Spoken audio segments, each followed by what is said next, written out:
What writers and poets are on your bedside table right now? Like, who are you loving at the moment? I'm sorry? none of them are on my bedside table, but I think right now, the guys at Lunatic is a great poet. Franz Wright is writing the best poetry in America right now. Head and shoulders. Head and shoulders. He's absolutely great. I love Charles Wright as well. We're not related. Completely different poet, but for somebody who's writing right now, writing new stuff right now, Franz Wright, no question. And then somebody else that I've read for a few years, but I think is totally great, is Elia Kaminsky. He did a book called Dancing in a Desert, which is just brilliant, absolutely brilliant. So that's it. But there's nobody on my bedside table. No. Hey. Hi. So why poetry? Of all the jobs that you could have done when you started getting serious, why did you pick poetry? Okay, well, it's not a job. I don't make any money on it. It costs me money. Seriously, it costs me money today. Why did I pick it? I kind of entertained the notion of being a writer for years when I was doing all these other jobs, but I thought it would be fiction. I loved poetry when I was in high school, and I used to write in high school, and I stopped. So I kind of, not sure that I entertained this notion that I might one day write, but I really thought it would be fiction. Then I took a creative writing class, and read T.S. Eliot and Walt Whitman. Then there was just no contest. There's nothing else like it, you know. There are a few fiction writers who are, well, obviously there's more than a few, but there are fiction writers who are equally brilliant, but it just doesn't quite have the same impact on me. I'm reading, you know, like Song of Myself, and Proof Broke, and things like that. I just thought, forget fiction. This is it for me. So that's why it became poetry and not fiction. Plus I wasn't very good at fiction. Not that great at this, but I was worse at fiction. So, that's fine. What's your favorite part about poetry? My favorite part? My favorite part is when you write the last line of a poem and you nail it and you just almost pull a muscle. That's my favorite part. Definitely. No need to lie. No need. Just nail it. Hey. What motivates you to write, and what do you think is the best and worst part of the writing process?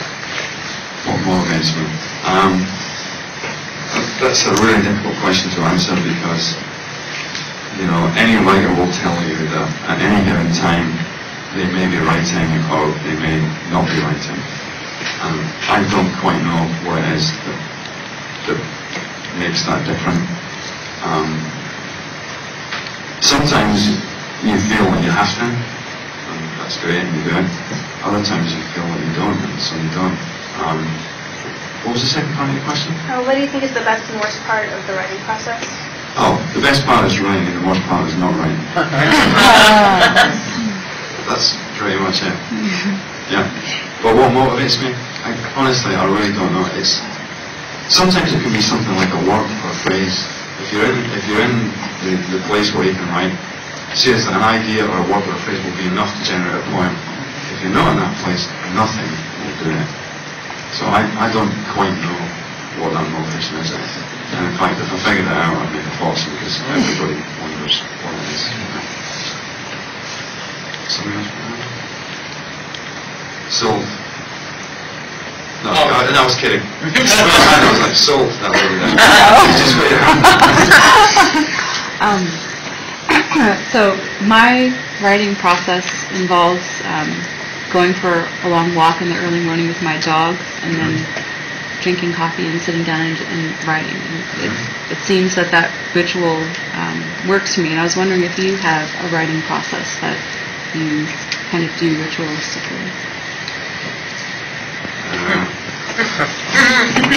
Yeah, I do. Not enough, I should tell you. Mine is at night and it doesn't involve coffee.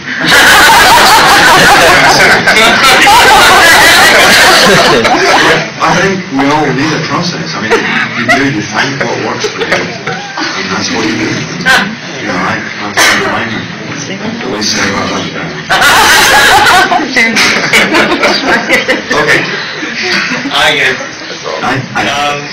Favorite writing food?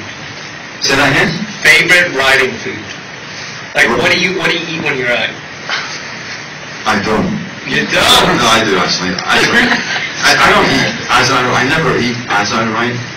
I definitely drink as I write, but I never eat as I write. But I do most of my writing at a cabin in the Blue Ridge Mountains, which belongs to my in-laws, and they let me use it. And whenever I go up there, I eat the things that, you know, I can't eat normally, that like spam, stuff like that.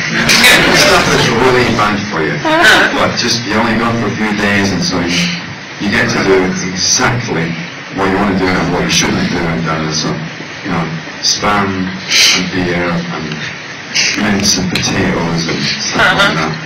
Yeah, all the stuff that's bad for the body but good for the soul. Sounds good.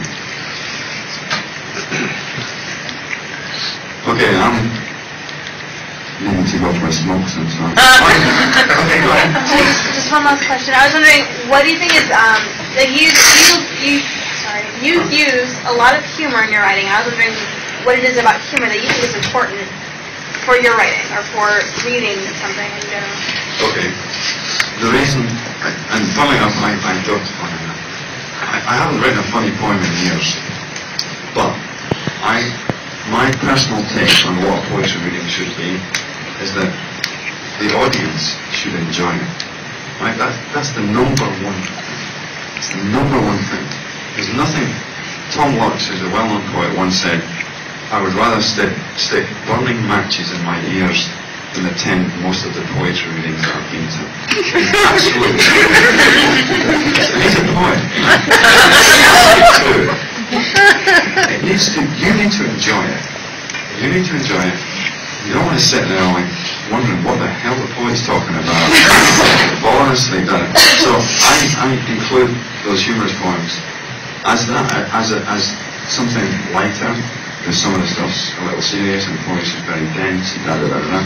So I like to do that because I want you to enjoy it. I want you to be entertained. I want to enjoy doing it as well. You know? So even though I don't write funny stuff anymore, what's that really on? I liked your earlier funny stuff there. Start those memories. I still use it because of that. Because you're trying to balance it. You're trying to make, you know, you don't want this kind of reading where, you know, it's all dull and flat and da-da-da-da. So I think it helps me and it helps the people who are listening to it to enjoy it. You know? Which is why Billy Collins is so popular. You know? I was only kidding about smoking. I just want to say, as a compliment, what I like about your poetry is that you have absolutely marvelous stories. I know that poetry is supposed to be dense and sound and word and so forth, but I love poetry that's accessible. So do I. And it's like certain types of music you can follow, and then there are others that are. Well, we both teach theater, and as you were reading the Chinese poems, I was visualizing how I could stage that.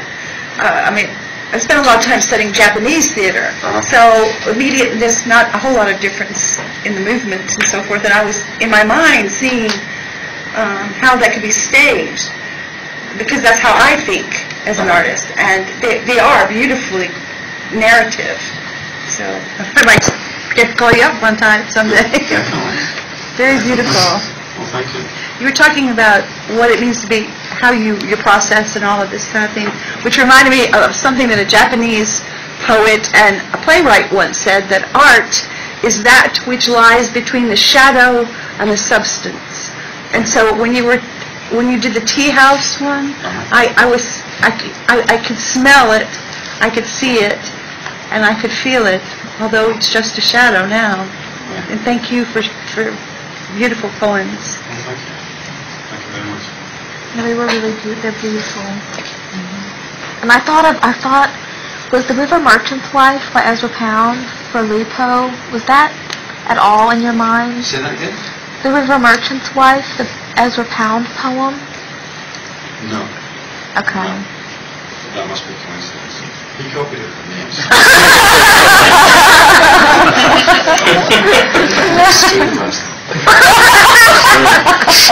No, it wasn't. But I'll read it. Yeah, Okay. Well, you are just as beautiful as Ezra Pound. Yep. Way more accessible. You can't say Robert Plant. And Robert Plant with his tighty. Shock, you're going to swing that mic.